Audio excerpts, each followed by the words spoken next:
Ya, bueno, finalmente lo pueden ver, ya acá van a ir alguna que otra pregunta. En realidad, cardiología no es mi fuerte, eso es más de los cardiólogos, pero es necesario conocer, ¿no? Para qué lo usan principalmente. Yo tampoco hago las ecocardiografías, eso lo hacen los mismos cardiólogos, ¿ya? Pero es importante, como les decía, reconocer, ¿no? Reconocer, sobre todo cuando vean patologías, ¿no? Entonces vamos a hacer una clase pequeña, ¿sí? Solamente con lo más importante. Entonces, hablando de imagenología cardíaca, entonces vamos a hablar de los estudios de diagnóstico para la imagen cardíaca. Estos estudios permiten delimitar la estructura y la función del corazón, ¿no? Principalmente, primeramente vamos a empezar con la radiografía de tórax. Es una prueba inicial para el diagnóstico. Tenemos dos proyecciones, la posterior anterior o estándar de tórax y la lateral. Ambas lo que van a hacer es permitir obtener imágenes del tamaño y la forma de las estructuras, ¿no? Como son las aurículas, ventrículos y los vasos pulmonares. Pero para ver otras cosas, como estructura y función del corazón, vamos a requerir otras pruebas de mayor precisión. En este caso, con la radiografía estándar de tórax, estoy viendo el corazón. Recordemos que el corazón no debe medir más de la mitad del total, ¿no? O sea, menos de la mitad. Entonces aquí obviamente hay una cardiomegalia, ¿no? Tamaño incrementado. Entonces en el interior estoy viendo una válvula protésica, ¿sí?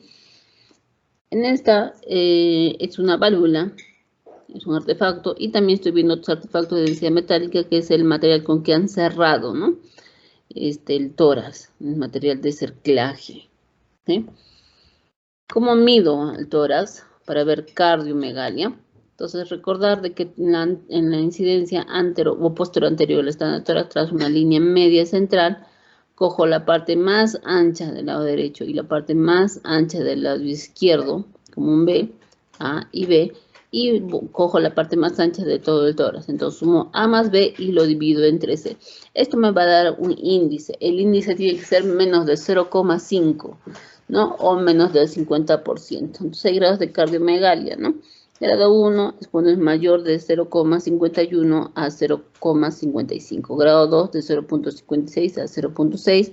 Grado 3 de 0,61 a 0,65. Grado 4 mayor de 0,5. ¿Ya? Después tenemos la tomografía. La tomografía helicoidal me sirve para evaluar pericarditis, cardiopatías congénitas, enfermedades de los grandes vasos, como son los aneurismas, disección de aorta. Puede evaluar también tumores cardíacos, embolia pulmonar, tromboembolismo pulmonar, displasia ventricular, entre otros, ¿no? Pero necesito aquí contraste. Recordemos que para utilizar los contrastes necesito que el riñón esté funcionando y la creatinina esté adecuada, ¿no? Si tengo un riñón previamente enfermo, lo más probable es de que haga mayor daño, ¿sí? Luego tenemos la tomografía multicorte, es aquella que tiene más de 64 detectores y se caracteriza por un tiempo de barrido muy rápido. Incluso se puede generar imágenes con un solo latido. Luego tenemos la tomografía con fuente dual. Este es otro que difiere de nuestro tomógrafo original porque utiliza dos fuentes de rayos X y dos series de multidetectores, ¿no? Aquí lo que va a haber es reducción del tiempo de barrido incluso a la mitad. Ambas van a identificar las calcificaciones coronarias y la obstrucción de la arteria coronaria que limite el flujo. Entonces puede estar de estenosis más del 50%. Aquí, en esta angioten, estoy viendo el ventrículo. Miren, se dan cuenta que hay contraste, ¿no? Porque está hiperdenso. El ventrículo izquierdo, ven su pared, ¿sí? En el miocardio. Y aquí estoy viendo una arteria descendente, la arteria descendente anterior izquierda, ¿no? Aquí es otra reconstrucción donde lo que estoy viendo es una válvula protésica, ¿no? Válvula cardíaca protésica a nivel de la aorta, miren, acá sale la aorta, ¿sí? Una válvula. Y aquí miren material de cerclaje, ¿no? Con lo que han suturado, digamos así. También me sirve para ver, obviamente, ¿no? A ver, tengo que pedir con contraste y sin contraste. Primero siempre evalúo sin contraste. ¿Por qué me doy cuenta? Porque la aorta no pinta.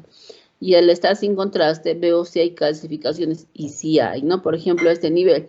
a nivel de la arteria descendente principal izquierda y a nivel de la arteria descendente anterior izquierda, voy a ver calcificaciones coronarias, ¿no? Calcificaciones coronarias. Ven, esta ventana es mediastínica, ¿sí? Aquí, por ejemplo, es una vista sagital reconstruida de quién, de la arteria descendente anterior, ¿sí?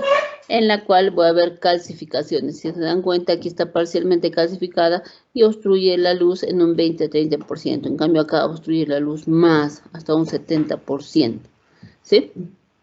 Entonces, aquí puede ver, tiene que ser con contraste. Entonces, voy a poder identificar arterias coronarias normales. Por ejemplo, aquí, esta es la arteria descendente anterior izquierda, esta es la arteria principal izquierda, o la arteria principal izquierda y la arteria descendente anterior izquierda.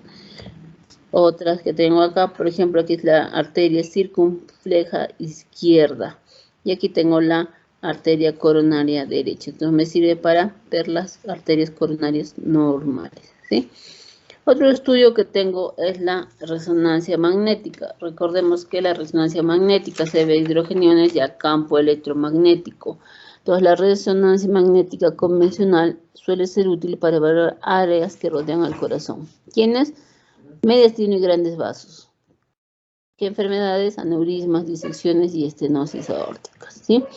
La adquisición de imágenes se da con sincronización electrocardiográfica, va a permitir lograr una resolución de las imágenes similar a la tomografía o a la ecocardiografía que no hacemos. Me permite delinear con claridad el espesor y el movimiento de la pared miocárdica. Me permite calcular los volúmenes de las cámaras. Me permite identificar tumores o coágulos intraluminales y me permite identificar los planos de las válvulas. También puedo ponerle contraste, ¿no? El que usamos es el gadolinio, ¿sí? Entonces, eso va a lograr una mejor resolución de los patrones de perfusión miocárdica, ¿no? Y la resonancia magnética es considerada como la medida más exacta y fiable de los volúmenes ventriculares, así como de la eyección fraccional. Entonces, la resonancia con contraste va a permitir obtener información tridimensional sobre tamaño y localización de un infarto. Me permite medir las velocidades del flujo sanguíneo en las cámaras cardíacas, ¿no? La resonancia magnética puede evaluar la viabilidad de los tejidos, ¿no? A través de la observación de una respuesta contráctil a la estimulación de una sustancia, ¿no? Que puede ser que tiene dobutamina o también el contraste, ¿sí? La resonancia va a discriminar la cicatriz miocárdica de la inflamación con edema. Cada uno tiene sus propias características, ¿ya? Entonces, la angioresonancia se emplea, en general la angio, así como dicen, angioresonancia, se emplea para evaluar el volumen sanguíneo y el flujo sanguíneo.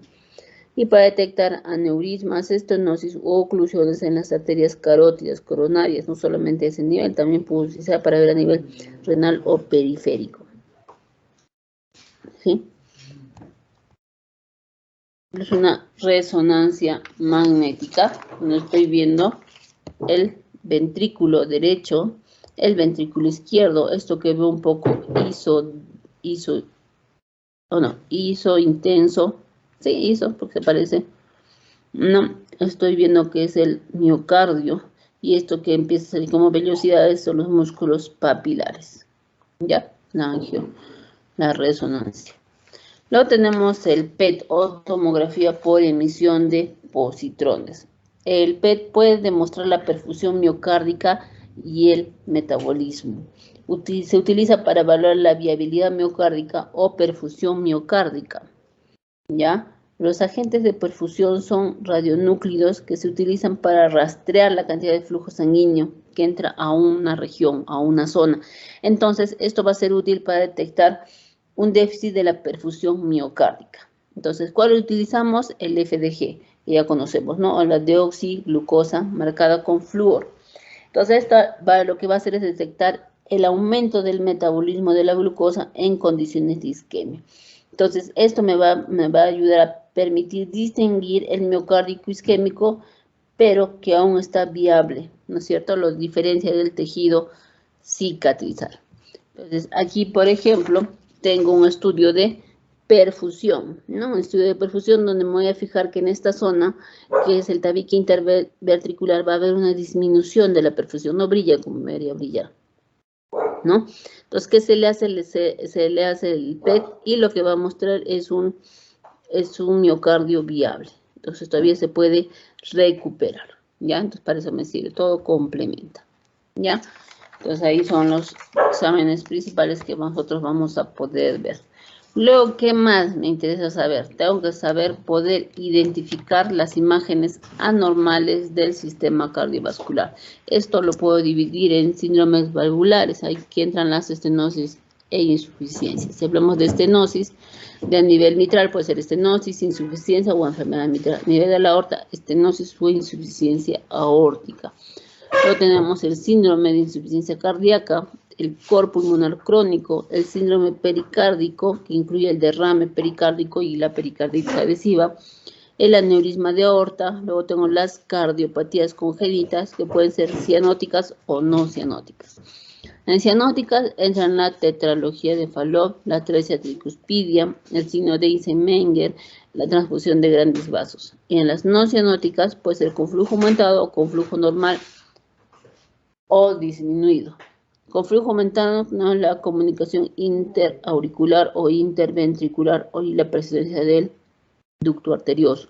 Con flujo normal o disminuido tenemos la estenosis pulmonar o la coartación de la aorta, ¿ya?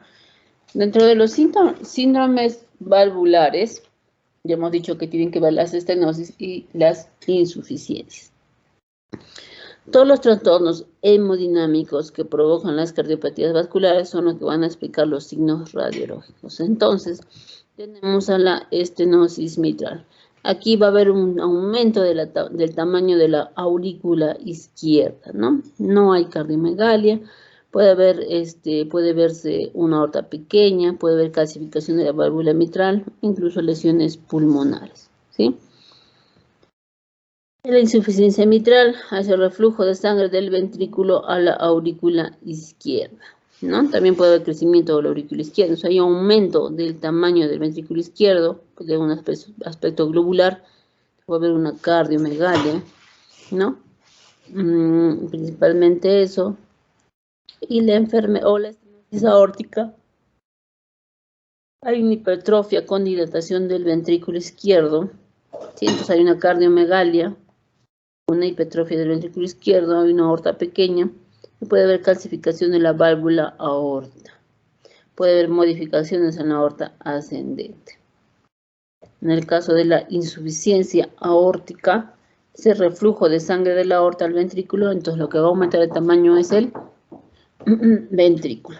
Entonces, obviamente hay cardiomegalia, hay un aumento del ventrículo izquierdo y puede haber dilatación en la aorta.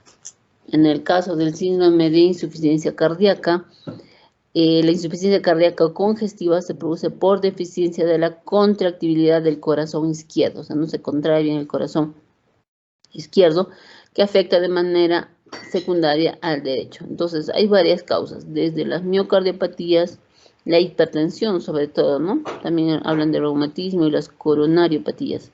Signos radiológicos, obviamente la cardiomegalia, porque hay un crecimiento del ventrículo izquierdo o la aurícula izquierda. A nivel pulmonar, ¿qué voy a ver? Voy a ver congestión de los vasos pulmonares y edemas, puede ser intersticial, perivascular o alveolar.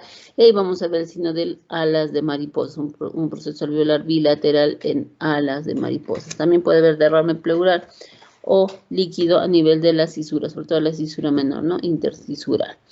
Luego el cor pulmonar crónico, entonces es una cardiopatía causada por una enfermedad de los pulmones o de sus vasos sanguíneos, ¿sí? ¿Como cuáles? Como la valvulopatía mitral, cardiopatía congénita, enfisema pulmonar, fibrosis pulmonar y otras. Con los signos radiológicos no hay cardiomegalia para empezar, hay hipertrofia ventricular derecha, engrosamiento iliar por éstasis, puede haber lesiones pulmonares propias de la enfermedad de base, ¿ya? Cuando al síndrome pericárdico hemos dicho que puede haber derrame o pericarditis adhesiva. Más importante, derrame pericárdico. El derrame se produce, puede ser un exudado o un trasudado. Si es un exudado inflamatorio, puede ser seroso, serofibroso, hemorrágico, purulento e incluso quiloso. Si hablamos de trasudado, Entonces, esos son los que aparecen en insuficiencia cardíaca o trastornos metabólicos proteicos. Los signos radiológicos, hay alteración del tamaño, pero siempre y cuando el líquido sea mayor de 1/4 de litro o 250 ml, ¿ya? O 250 ml.